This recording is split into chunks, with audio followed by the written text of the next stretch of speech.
Eu quero convidá-los a abrirmos o texto bíblico para Romanos capítulo 13, segundo sermão deste capítulo e último. Estamos falando sobre a vontade de Deus, meus amados irmãos, e como a vontade de Deus é boa, perfeita e agradável, e como que nós a colocamos em prática. E, surpreendentemente, ele trata da relação dos cristãos com o governo, com a sociedade na qual nós vivemos. E vivemos em um tempo em que falar de governo, Estado e vida pública quase sempre gera indignação, discussões e polarização. Isso na nossa igreja tem tomado proporções também.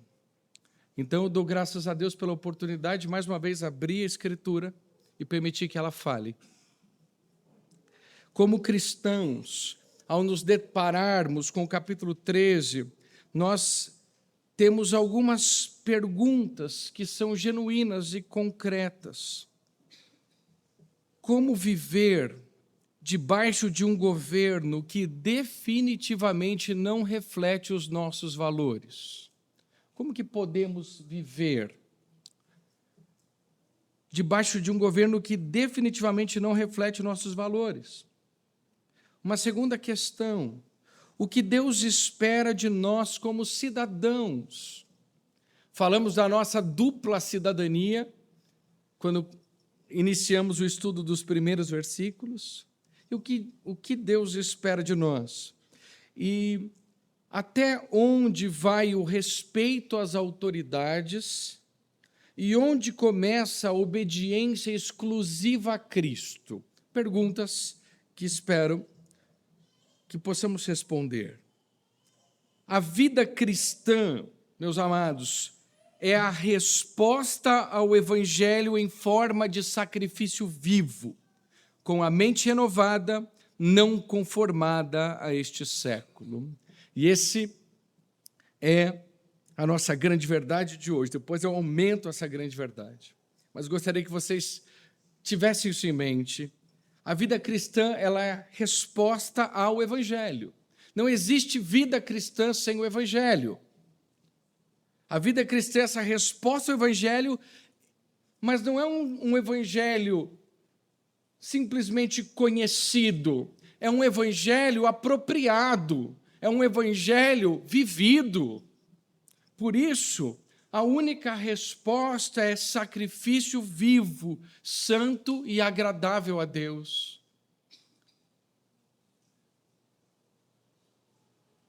E não vos conformeis com este século, mas transformai-vos pela renovação da vossa mente. Esse sacrifício vivo vem acompanhado com uma mente renovada, não conformada a este século. No capítulo 12, Paulo descreve a nova vida na comunidade cristã. Ele fala da vida cristã na igreja, marcada pelo amor, serviço e sem retaliação. Resumindo, devemos vencer o mal com o bem. Romanos 13, os primeiros versículos, em nosso último sermão, foi uma aplicação específica dessa nova vida na esfera pública. Agora ele pega os cristãos e joga eles para fora.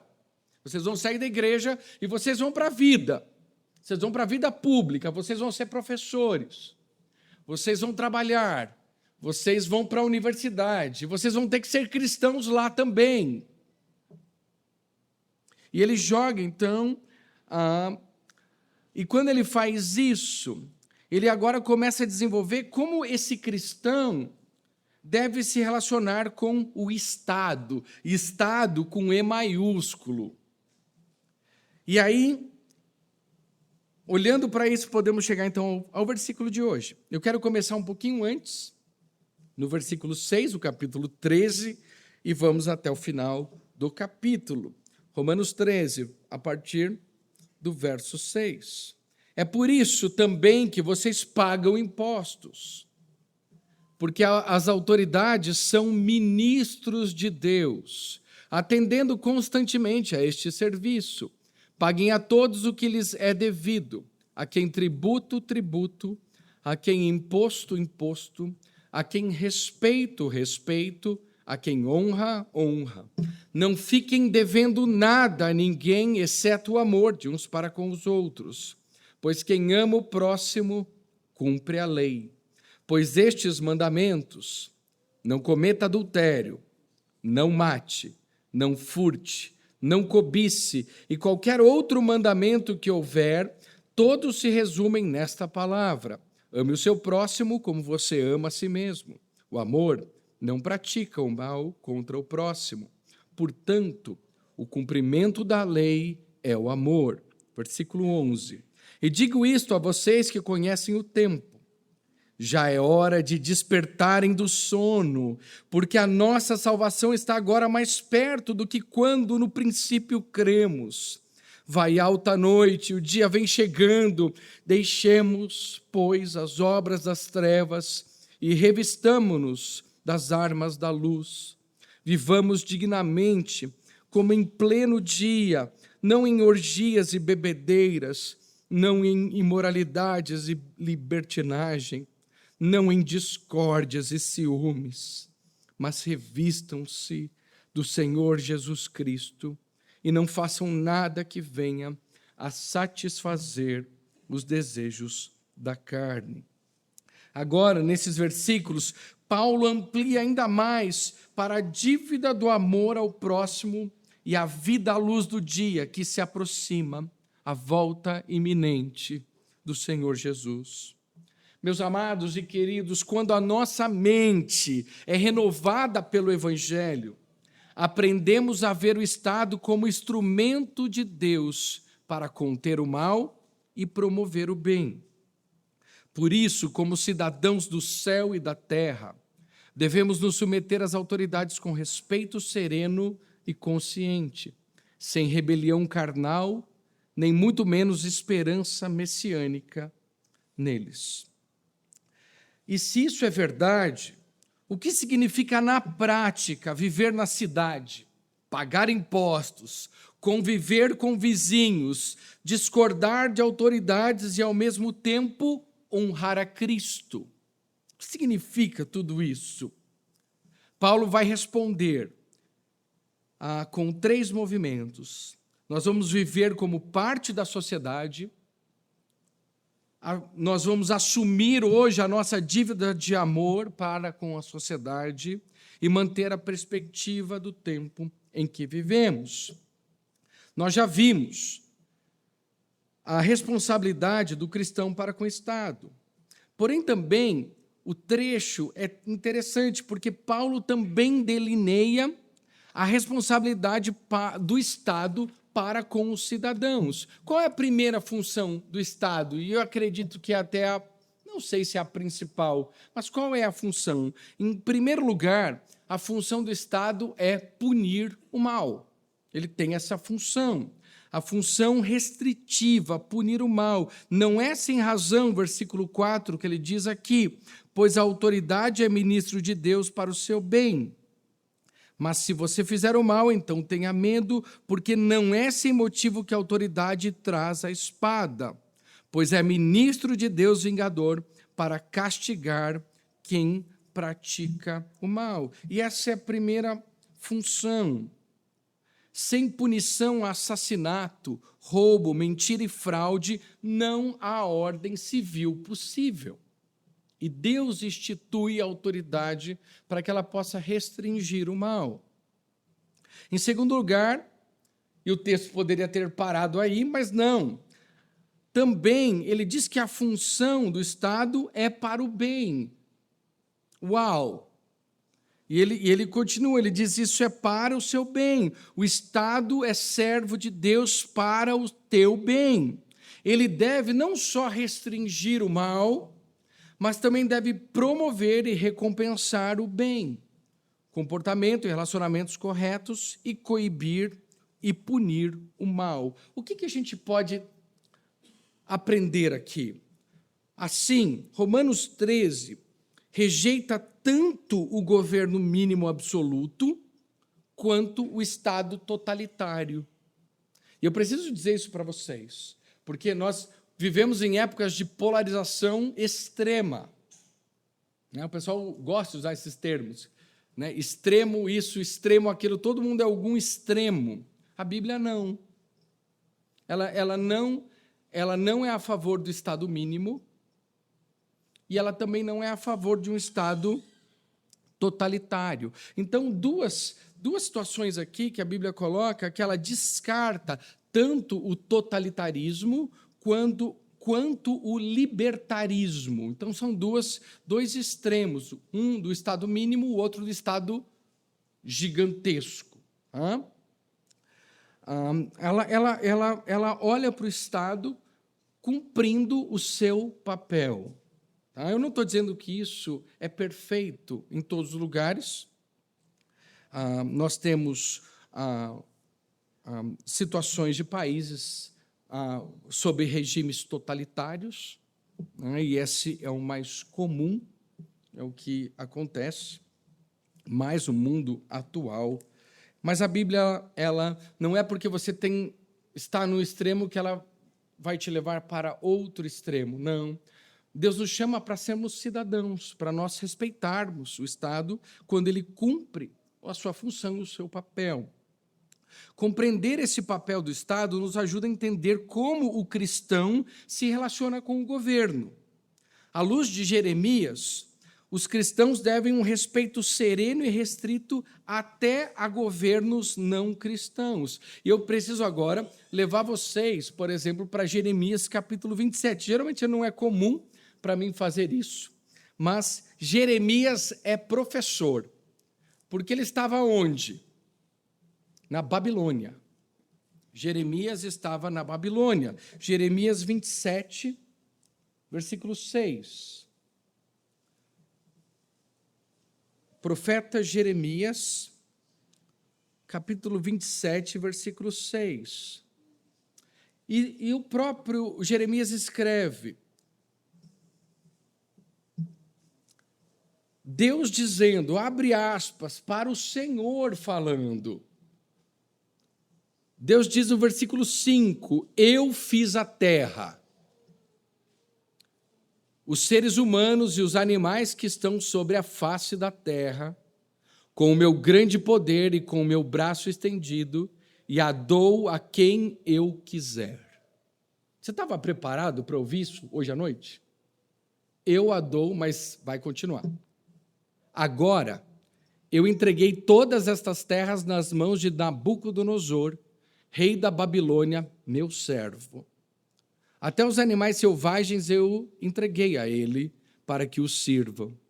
Todas as nações servirão a ele, a seu filho e ao filho de seu filho, até que também chegue a vez da sua própria terra, quando muitas nações e grandes reis o fizerem seu escravo. Então, Deus é aquele que institui a autoridade. E nós devemos respeitar a autoridade,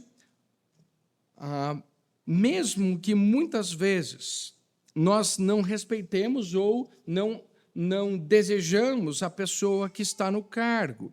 Nós fazemos isto porque confiamos que Deus continua justo e soberano e não existe nenhuma autoridade que está acima de Deus. Vai chegar a hora como Nabucodonosor chegou a hora dele. Deus está falando, eu sei, mas ainda vai vir o filho e o neto, e aí eu vou acertar as contas com ele.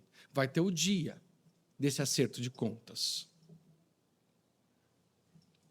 Mas o nosso papel para com o Estado é reconhecer que o Estado é designado pelo próprio Deus, e Deus submeterá as nações ao seu juízo no tempo certo.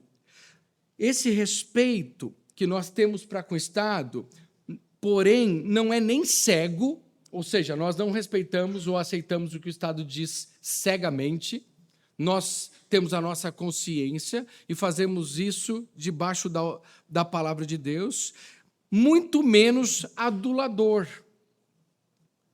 porque os governantes também estão debaixo do juízo de Deus. Por isso, meus amados, precisamos rejeitar visões ideológicas extremas. Nem um Estado que não faz nada, além de punir, nem o governo como salvador. E esses dois perigos rondam a cada um de nós. Eu vejo que há perigos nesses dois extremos. E precisamos rejeitar isso. É Deus quem institui o Estado. É Deus que institui a autoridade, seja ela boa ou não. Isso nós conversamos na semana passada. E Deus, então, nos traz para sermos bênção. Em vez disso, o que nós vamos fazer, então? Os cristãos são chamados a participar responsavelmente da vida cívica, incluindo o que ele coloca em Romanos 3 aqui, pagando impostos, e a se envolver no bem da sociedade. E aí, a introdução termina da seguinte forma: quando você pensa no governo, vocês querem qual governo? Federal, estadual, municipal? Escolha, tá? Quando você pensa no governo, o que domina o seu coração? Medo, ódio, idolatria ou confiança serena na soberania de Deus? 4 opções: medo, ódio, idolatria ou confiança serena na soberania de Deus. A gente vai tratar isso hoje, então vem comigo. Vamos lá, vamos juntos aqui, 50-50, vamos juntos tratar isso, porque Deus nos chama a nos relacionar à sociedade, Deus está nos colocando. Se Deus usa o Estado para conter o mal e promover o bem, como nós, como igreja, somos chamados a viver dentro dessa sociedade? Fazendo parte dela. E esse texto aqui é um convite para cada um de nós fazermos parte da sociedade que nós vivemos. Exige coragem, eu sei. É muito mais fácil a gente nos conter num gueto. Já viu um gueto? A gente se fecha aqui, pega umas madeiras, né? Vai ali, e a gente constrói um bunker, e a gente fica aqui, Deus está dizendo, não, eu quero que você se envolva. Eu quero que você se envolva nessa sociedade. Eu quero que você faça o bem nessa sociedade. Nós aprendemos errado que nós devemos não criar algo que é fora dela. Mas a gente não pode esquecer que não é porque nós não pertencemos a ela que nós não vamos estar ali. Deus nos chama a participar e ser bênção, ser sal, ser luz. E eu quero dizer para vocês que na vida cristã nós não somos espectadores, mas participantes. Isso é privilégio. Ser cristão fora daqui. Ser cristão no seu trabalho, ser cristão na universidade. Deus está nos chamando para ser. É muito fácil ser cristão aqui. É muito fácil ter debates teológicos aqui. Onde estão? Eu quero você no seu trabalho, sendo cristão lá. Você é cristão no seu trabalho? Você vive o evangelho no seu trabalho? Como é a sua vida? Nós devemos participar.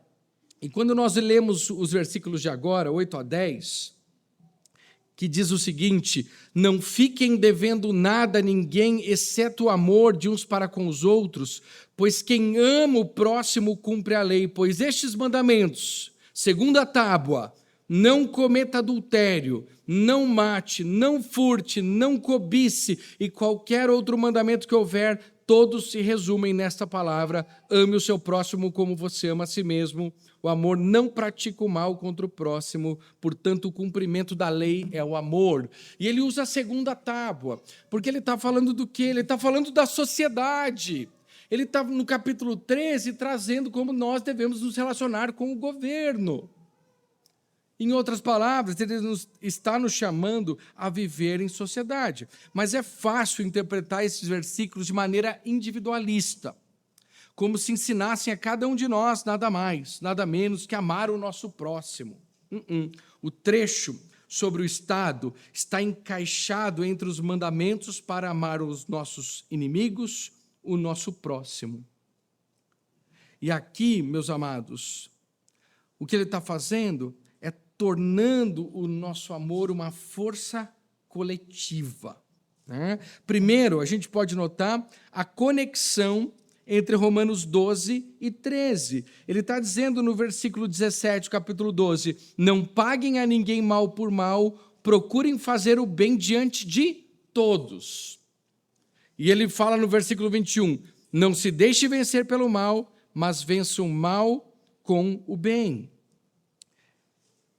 Pouquinho para frente, ele diz, versículo 8, não fiquem devendo nada a ninguém, exceto o amor uns para com os outros. Ele está falando duas coisas, duas vezes a mesma coisa. Primeiro no âmbito da igreja e agora fora dela. A conexão aqui. Agora, se a gente olhar o capítulo 13, com versículos 8 a 10, no capítulo 7, ele diz, paguem a todos o que lhe é devido. A quem tributo, tributo, a quem imposto, imposto, a quem respeito, respeito, a quem honra, honra. Ele está dizendo para a gente pagar o que é devido, fazendo menção específica ao Estado. E o que ele diz? Não fiquem devendo nada a ninguém, exceto o amor. E ele, no versículo 8, ele fala também de pagarmos o que devemos a cada um. Todavia, aqui é maravilhoso, porque ele mudou do conjunto de nossos semelhantes para todos os cidadãos com quem convivemos. Assim, ele nos conclama não só a participar do Estado, como também da vida pública e cívica em geral. Você é cristão em todos os lugares a partir de agora.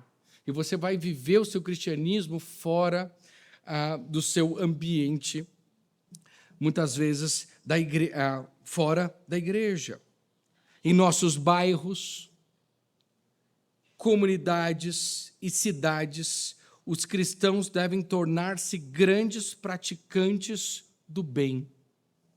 Ele nos chama a viver o cristianismo em todos os lugares.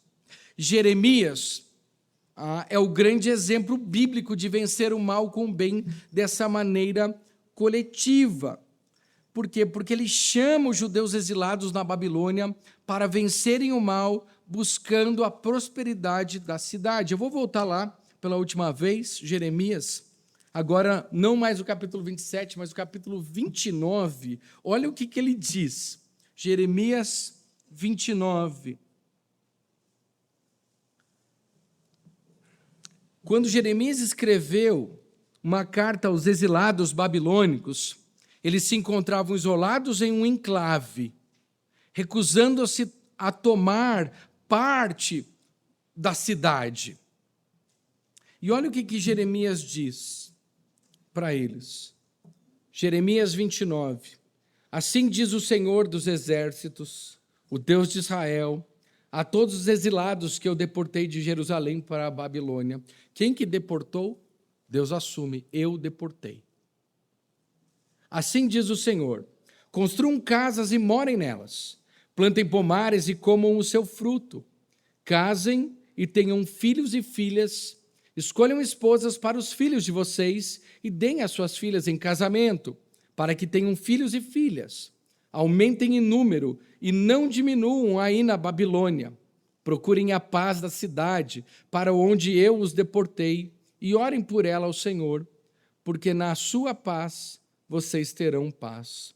Porque assim, e aí ele continua falando dos falsos profetas que diziam o contrário. Jeremias afirma de fato que haverá julgamento, se você continuar lendo. Mas os israelitas não devem fechar os olhos para a iniquidade do local em que vivem.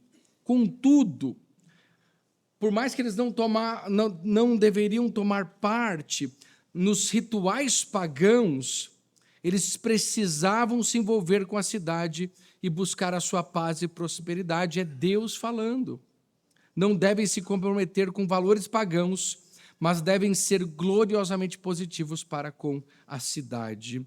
Nós, o que já começamos a falar semana passada, devemos florescer o lugar onde nós estamos. É o mínimo que nós fazemos como cristãos. O seu trabalho, onde você trabalha, é melhor ou é pior com você?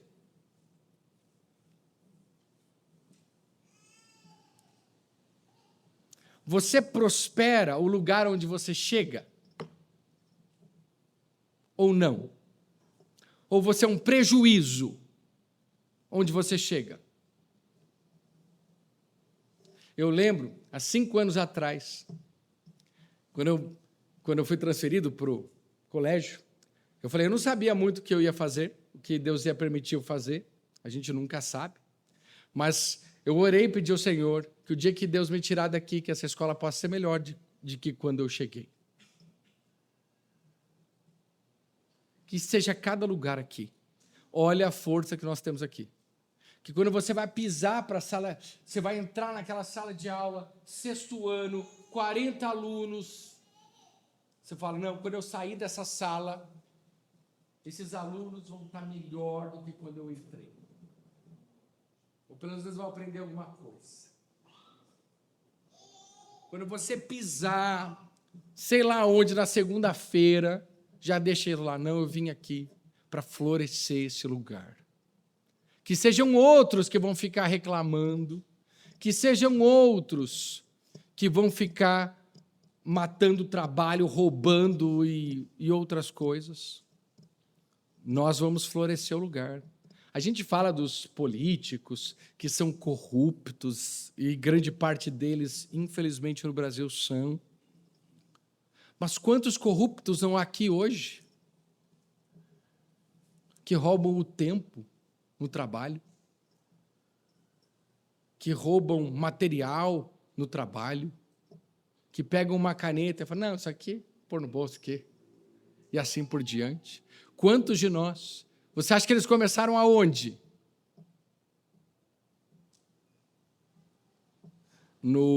Como que é o nome daquele negócio que tem? Foi lá na Câmara dos Deputados que eles se tornaram corruptos? Ou foi antes? Floresça o lugar onde você está. Vamos lá. Vamos lá. Ouça o profeta Jeremias. Jeremias está dizendo aos crentes para vencerem o mal com o bem, levando o seu amor e fé, a fim de serem relevantes para o bem público da cidade em que vivem. Vocês devem levar o shalom para a sua cidade. Nossa igreja é vista na cidade. Será que a Igreja Batista Calvário é vista na cidade como quem vence o mal com o bem? Ou apenas como quem reclama do mal? Se Jeremias escrevesse hoje para os crentes da grande Curitiba, o que ele nos mandaria construir, plantar, cuidar e fazer em favor de paz na cidade? E assim, meus amados, se devemos viver como parte da sociedade, qual é a marca principal dessa vida? Essa nossa dívida de amor. Nós temos uma dívida para com a sociedade, e ele diz, não fiquem devendo nada a ninguém. Paulo responde com uma imagem forte, a de uma dívida que nunca termina. Ele está dizendo o seguinte, versículo 7, não deixe que os nossos impostos fiquem em débito, ou que a honra que devemos às autoridades seja obscurecida, para que todas as nossas dívidas, as quais não devem ficar pendentes. E a seguir ele prossegue aqui, a dívida eterna que o povo de Deus tem para com a sociedade, qual que é? O amor uns para com os outros. Nós amamos porque ele nos amou primeiro, e agora nós vamos amar a sociedade. Ele atrela essa dívida de amor ao nosso dever de guardar a lei de Deus, pois quem ama o próximo tem cumprido a lei. E ele descreveu isso, porque a lei, os mandamentos para não cometer adultério, não matar, não roubar, não cobiçar e assim por diante, se resume a isto. Amarás o teu próximo como a ti mesmo. É o que ele está dizendo aqui, gente. A lei de Deus é a sua diretriz sobre como amar as pessoas, como fazer o bem àqueles à nossa volta. Não adianta. Você quer amar a sua esposa, você não vai poder adulterar. Você quer amar, você vai ter que olhar para esses mandamentos e vai ter que obedecê-los. Paulo está dizendo, as leis são mais do que meras diretrizes. A lei são versos de amor. Se a sociedade cumprisse os 10 mandamentos, ela seria muito melhor. Imagina, não matarás, homicídio 0. Seria fenomenal.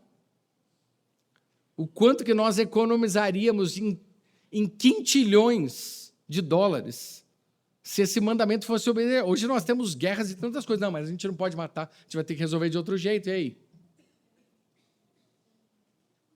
O quanto de bênçãos viriam com a lei de Deus. As pessoas, mas a gente precisa entender de uma vez por todas que obedecer é amar, e amar é obedecer. Se queremos amar as pessoas, o que nós vamos ter que fazer? Obedecer aos mandamentos de Deus. Não diga que você ama as pessoas se você não obedece à lei de Deus. Mas as pessoas modernas não veem as coisas dessa forma. O que é amor para a sociedade moderna? A curto prazo, sempre se tem a impressão de que a atitude amorosa a ser tomada é a infração da lei. Já perceberam? É fazer vista grossa, é não ofender. Não vou falar a verdade porque vai ofender. Ele é muito sensível. Então, deixa eu falar, não vou falar a verdade. Vou deixar passar dessa vez. E a gente tem a sociedade que a gente tem. Geralmente, amor é o contrário. Mas a Bíblia não é assim. Tá? E a gente precisa tomar cuidado, porque muitas vezes, para muitas pessoas, amor é fazer vista grossa. E eu preciso dizer agora para vocês que esse é um pecado em nossa igreja que precisa ser tratado. Esse é um pecado que está aqui, alojado muitas vezes. Um amor fingido, um amor hipócrita, um amor falso. Cuidado. Sabemos de modo frequente que a verdade machucará alguém. É ou não é? Por isso, mentimos ou deixamos que as pessoas mintam para nós. Mas a Bíblia diz o seguinte: por isso, deixando a mentira, fale cada um a verdade com o seu próximo, porque somos membros uns dos outros. Havia pessoas mentindo desde outubro do ano passado aqui. Imaginem, meus irmãos, um ano. Eu fico pensando como nós vamos prosperar. Por que leva tanto tempo? Pessoas ouvindo mentiras. Não, nós precisamos tratar com a verdade. Ainda que às vezes ela nos machuca, ainda que muitas vezes a verdade dói, ainda assim ela é o melhor. Eu dou graças a Deus por todas as pessoas que tiveram coragem na minha vida de falar: isso não está certo. Isso precisa mudar. Senhor, que isso aconteça sempre. Cuidado para não confundir a palavra amor com conforto, aquilo que dará à pessoa a menor perturbação ou incômodo possível. Não, meus amados irmãos, que o nosso amor seja cheio de verdade, que o nosso amor seja cheio de coragem, que muitas vezes, como um pai, a gente tome o remédio amargo que vem para que sejamos curados. E não fique com medo, não. Só Deus sabe o que nós e nossos semelhantes precisamos de fato. O que queremos aqui é amar dessa forma. Amar como escreveu os versículos 8 a 10. Esse amor aqui. Se você não sabia como amar, está aqui. Como amar a sociedade está aqui. Nós vamos resumir esse tipo de amor. Então, meus amados, que na medida que nós amamos, nós possamos ser bênçãos uns para com os outros. O cristão, ele nem se isola da sociedade, nem se amolda a ela, e assim podemos viver na sociedade. E por último aqui, como sustentar esse estilo de vida? Respeito sereno ao Estado, serviço ativo à cidade e obediência amorosa à lei de Deus, sem se esgotar, sem se corromper ou sem se desesperar. E aqui Paulo dá, então, suas últimas palavras. Ele está dizendo, e digo isso a vocês, versículo 11, que conhecem o tempo. Já é hora de despertarem do sono, porque a nossa salvação está agora mais perto do que quando no princípio cremos. Vai alta a noite e o dia vem chegando. Deixemos, pois, as obras das trevas e revistamo-nos das armas da luz. Vivamos dignamente, como em pleno dia, não em orgias e bebedeiras, não em imoralidades e libertinagem, não em discórdias e ciúmes, mas revistam-se do Senhor Jesus Cristo e não façam nada que venha a satisfazer os desejos da carne. E ele está dizendo que se a gente quer viver dessa forma, a gente tem que entender o tempo que vivemos.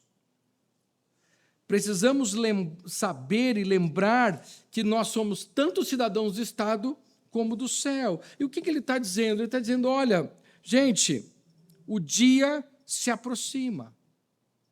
Estamos chegando perto. Em breve, esse mundo passará. O mundo eterno irromperá a qualquer momento. Estamos na iminência de terminar. A vida, meus amados, é muito curta para que queremos fazer esse tempo aqui a nossa vida. A gente tem uma eternidade pela frente, mas é coisa boa vindo aí. E as pessoas querem esse pedacinho de tempo para fazer a sua vida. Não, nós devemos viver nesse mundo olhando para a eternidade que nos aguarda. Devemos edificar nossa vida sobre coisas eternas, duradouras, verdade, Deus, amor, justiça.